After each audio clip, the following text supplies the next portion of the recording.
wanted to pull down a particular government, if they didn't do that, Nigeria will have come out of this fuel let me answer Captain. Captain, everything rises and falls with leadership. When you have a good leader whose conduct is clearly averse to corruption, there is no doubt that the followers are looking up to that leader. And when the leader is behaving in such a manner that all his actions are clearly transparent, then it follows that the followers also must be transparent or they are kicked out. Now, we have lacked leaders who have actually told us that this is the way for us to go. And for a man of 72 in this century to be given that opportunity, we sought for a man. We looked around. Who can we bring into this country that will really begin to set the record straight and say, let us run a country that all of us shall love and be patriotic about? We saw it in Buhari as a person. And that's why we're saying that with him as an individual, then he will set the record as to how things should be done. And things are really, falling in pleasant places for us as a nation. And so leadership is very key. Now, even if you have one or two that you may consider in your own perception corrupt, but because the leader himself is averse to corruption, they have nothing to do than to fall in line. Because if they do misbehave, the next thing that you are fired. So it's important we have leaders we look up to. Even in home, sir, the children look up to a father that is well behaved, the father that has morality, the father that is very righteous, the father that can, bring good leadership. And so today we have a leader that we can look up to and say, if he speaks, if he looks at us as children, we know what his body language is all about, what his eye is, trying to communicate. So it's very, very key having a good leader that all of us must key into. Then, talking about the issue of fuel subsidy, sir. I must say this. Nigerians were not quarreling with the issue of fuel subsidy the way people were describing it. We had a situation where we were told that 2 trillion was spent in 1 year on fuel subsidy. We said, no, that cannot be. How much fuel did you import? How much were we, refining? Nobody gave us statistics. How can you spend 2 trillion? Whereas in the previous year, what you spent was within the neighborhood of 500 something billion. And then in one single year, we're not talking about 2 trillion. That we need to get the fundamentals right before you remove fuel subsidy. What is happening with our refinery? We're asking questions. How much are you importing? How many liters are you importing? Then what is even the level you are refining in the country? So these questions were not answered. Nigeria said, in that regard, what we were subsidizing was corruption. And we have been proving right. Now, if within last year, September, and we're now in November, sir, almost December, and you are paying only 500 million. Within what? Yes, that's true, sir. Sir, as a last time, sir, can I tell you something, sir?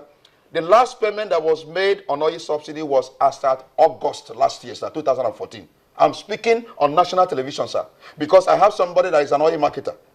They were paid, Okonjo-Iweala paid as at August 2014.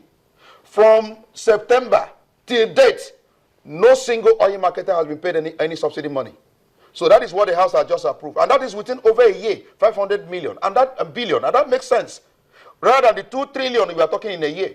So those fundamentals has to be addressed. We wanted it to be addressed. So we cannot call us, as bad people. I was one of those that spearheaded that particular, fight. Yes, saying that subsidy, removal was wrong.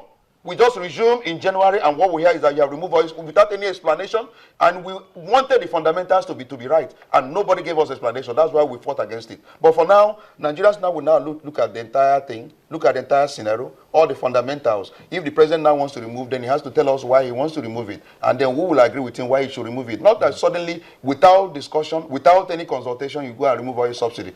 The implications are grave. Okay, we'll take a short moment and we'll come back to look at it. But let's just look at some of the comments that have come in. Jonah Omoroa says, as long as the fight against corruption is selective, Nigeria will be far from winning the war. IC Akanem says, is the anti-corruption committee sitting at all, or are they sitting in secret? So where does Halliburton lie in this? Idowu Bakari says, fighting corruption means tackling those things that make corruption inevitable. Putting preventive measures in place is key. Ola Special says, we are not seen as the most corruption. Okay, it's a long one. It says, not the other way around. I'm still trying. Okay, the first one says, we are winning the war against corruption. Now we are number one, preaching war against corruption to the war leaders and not the other way round. For that, I am happy with this president. He has reshaped our image. At least we are not seen as the most corrupt nation. Well, we'll take a moment and come back to look at the rest of the comments, and our panelists here will tidy up on what they think is the path we're towing. Are we winning or we're not winning? We'll be back shortly. Don't go away.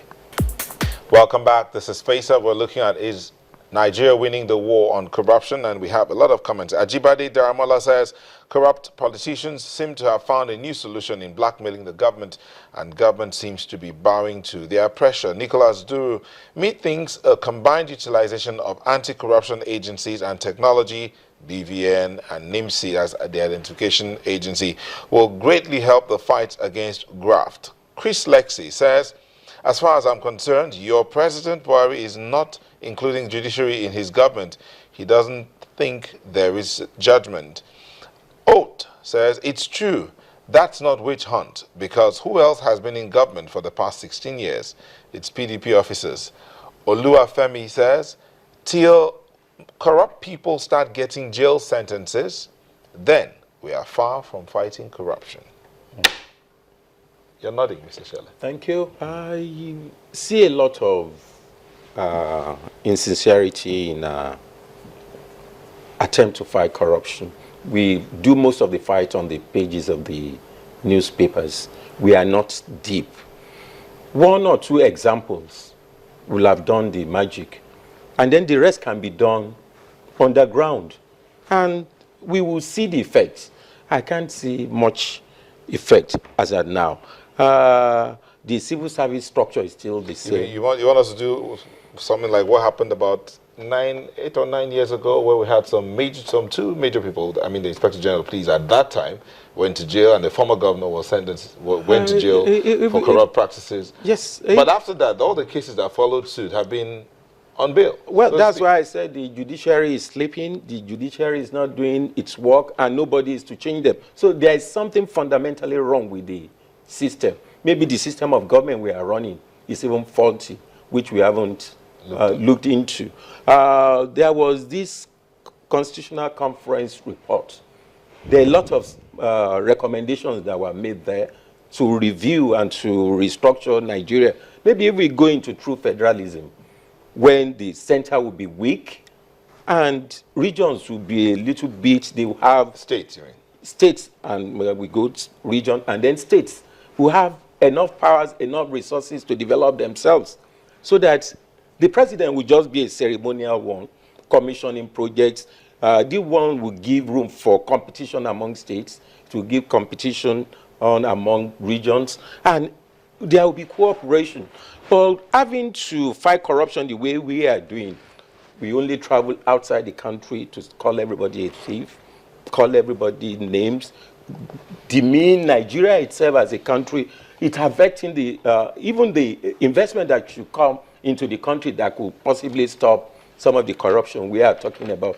These are some of the issues that need to be attended to so that we can make an headway in fighting corruption. Yeah, Captain, the point is that the world has become a global village. You know, if your country is corrupt, it doesn't require the president to announce it to the entire world. They already know. And so, for the fact that the president is singing this song is that because that was a campaign promise, actually, that I'm going to fight corruption. Because if we don't kill corruption, as you rightly pointed out, corruption will kill us. The bane of this country today is corruption.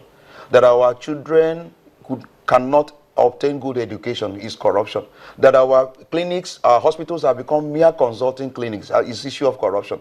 That people are dying on the road, you know, in Lagos, all over the country is as a result of corruption. That the air is not safe is as a result of corruption. That I cannot have light in my house is because of corruption. That the fuel is, you know, is scarce in the country is because of almost everything is a bane. It has retarded our growth. It has kept us in